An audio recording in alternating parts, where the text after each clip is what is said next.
Palabra del Señor. Nos podemos sentar. Hemos escuchado en la primera lectura tomada de la carta del apóstol San Pablo a los Corintios. En su primera frase dice: hermanos, el hecho de predicar no es para mí motivo de orgullo. ¿Qué dice San Pablo? La primera frase: el hecho que yo predique, que yo enseñe, no es para mí una vanagloria, no es para mí un orgullo, sino que es un deber que debo realizar. Y dice San Pablo: ay de mí si no anuncio el Evangelio. ¿Qué dice Pablo?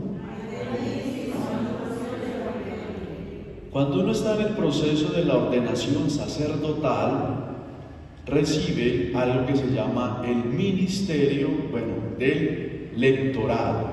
¿Esto qué es? Esto lo hace ministro de la palabra, donde él puede leer, proclamar la palabra, siguiendo las rúbricas de las cuales él es ministro de la palabra. Demos un salto más, después recibe el acolitado, nosotros hacemos una profesión religiosa, hacemos una profesión perpetua, los que somos religiosos, pero para llegar a decir que después de este proceso llega a ser diácono. ¿Qué llega a ser? Diácono. Y por cierto, ore porque el hermano Milton el 24 de octubre se ordena diácono en la Catedral de Tunja, donde lo acompañaremos en la oración también. ¿Qué hace un diácono? Un diácono, cuando lo están ordenando, le pasa el Evangelio. Y en estas palabras le diría: proclama firmemente la palabra y siempre en las enseñanzas que ellas contienen. Y le entregan un libro que se llama el Evangeliario. Y ustedes se dan cuenta que los diáconos, cuando hay ordenaciones solemnes, cargan el libro. Y de por cierto aprenda, porque esto no se lo enseñan a uno, siempre que uno lleva la procesión, lleva el libro abierto, no lo lleva cerrado, lleva el libro abierto incluso en la presentación de las ofrendas. Y de ahí entonces comienza el diácono, su ejercicio es predicar la enseñanza de la santa doctrina de la Iglesia. No es la palabra de Dios en las predicaciones para uno desahogarse. La palabra de Dios no es para echar piedras y sátiras a los demás. Si a usted le llega es porque Dios lo está tocando. Si usted se siente aludido es porque usted tiene una vida que el Señor le está llegando con la palabra, y no es porque el padre, el predicador, el obispo lo está insultando y usted después salga bravo con el padre porque el padre dijo unas cosas que parece que me estuviesen a mí echando un montón de piedras. No, el padre no hace eso. Solamente a través de la iluminación predica. Entonces el ejercicio que hace el diácono es predicar el Evangelio. Por eso cuando le dice: Padre, deme la bendición, el Padre le dice que en sus labios y en su corazón esté el Señor, para que pueda proclamar dignamente la palabra de Dios. En esas palabras Él lo bendice y él viene y lee el Evangelio.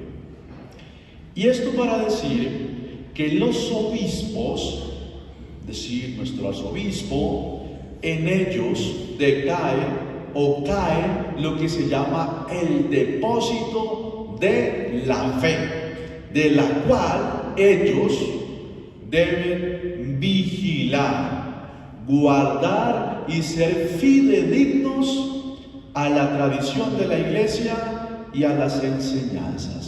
Por eso cuando los padrecitos a veces en las homilías dicen cosas que no son fuera del contexto de la palabra, el obispo lo llama y le dice: ¿qué es lo que está predicando? ¿Qué es lo que está diciendo? ¿Acaso no tuvo una formación en la universidad o en el seminario donde le enseñamos qué es lo que tiene que predicar? Por eso entonces el obispo es el depósito de la fe en enseñar.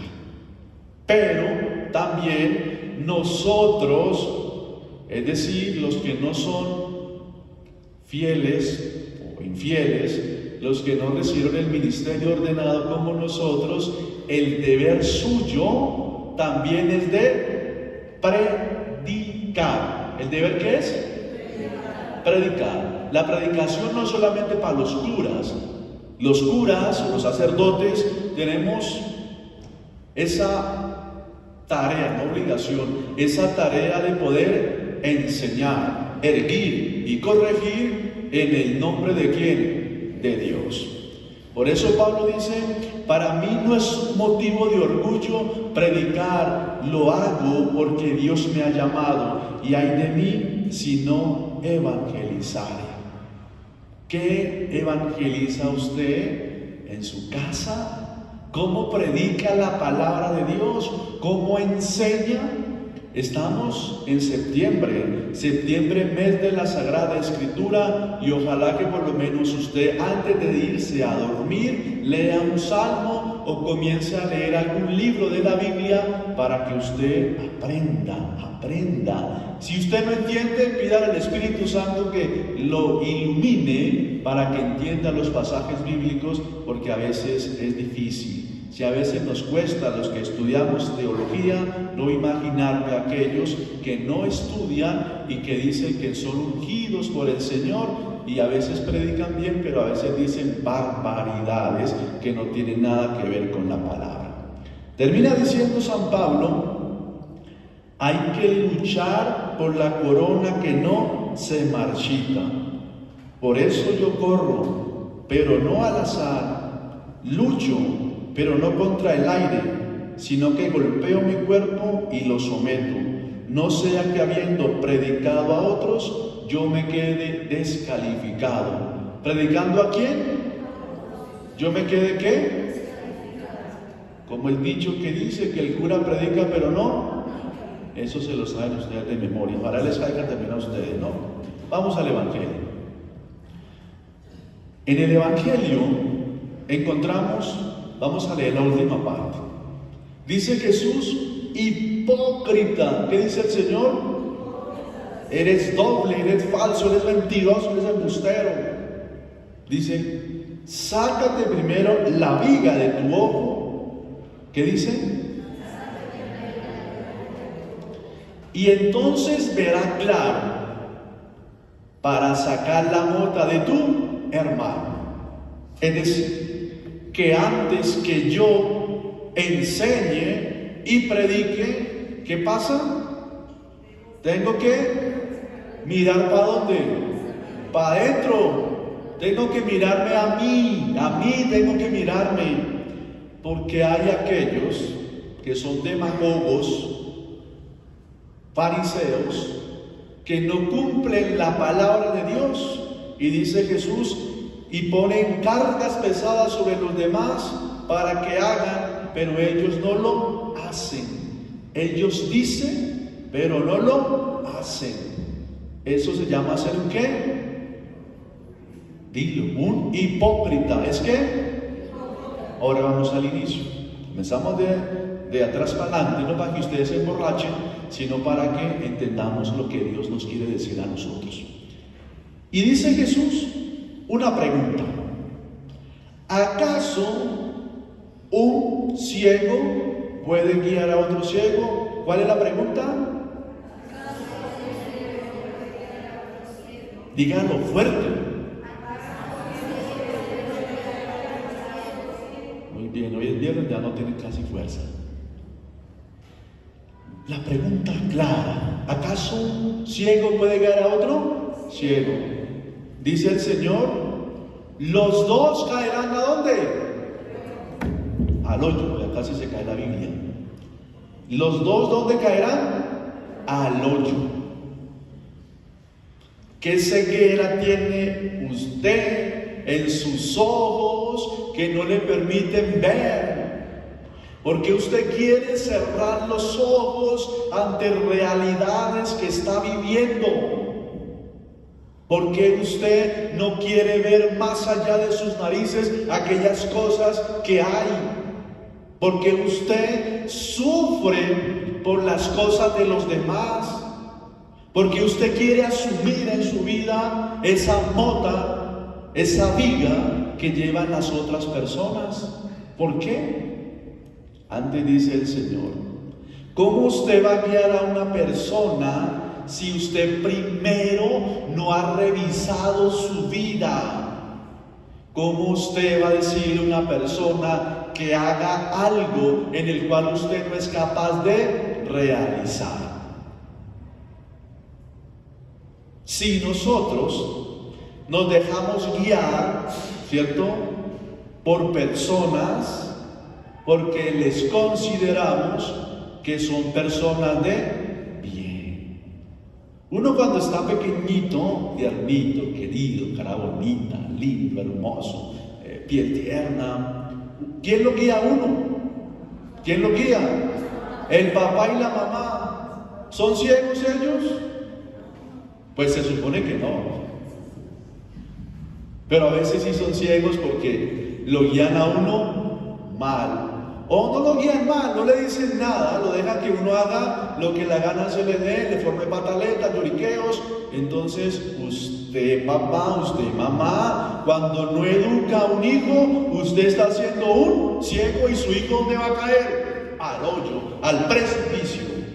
¿Y después cómo va a hacer para sacarlo? Difícil.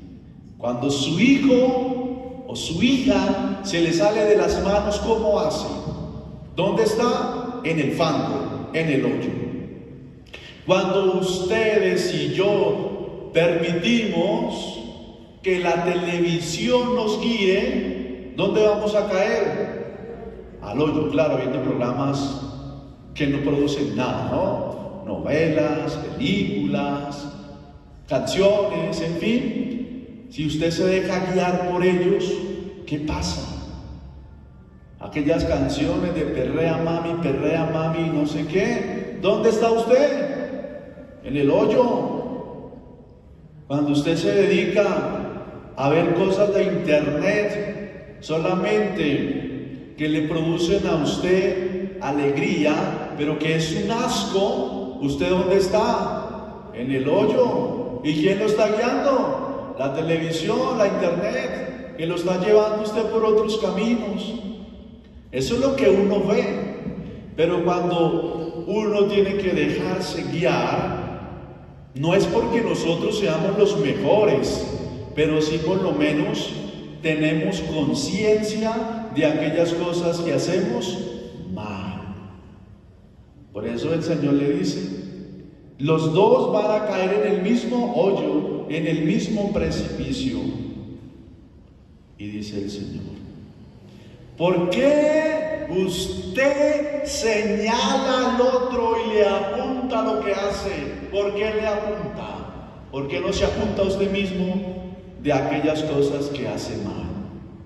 Porque es muy fácil hablar, criticar, digamos esta palabra en castizo, despellejar a una persona. Es fácil. Usted volverlo nada, partirlo, volverlo tripas ahí, como un retazo, como un trapo. Y es fácil hablar del otro, fácil expresar y volverlo nada.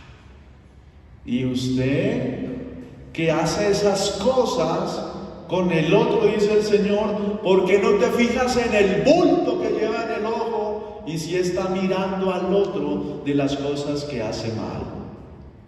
Por eso el Señor nos dice, déjese guiar por el camino del bien.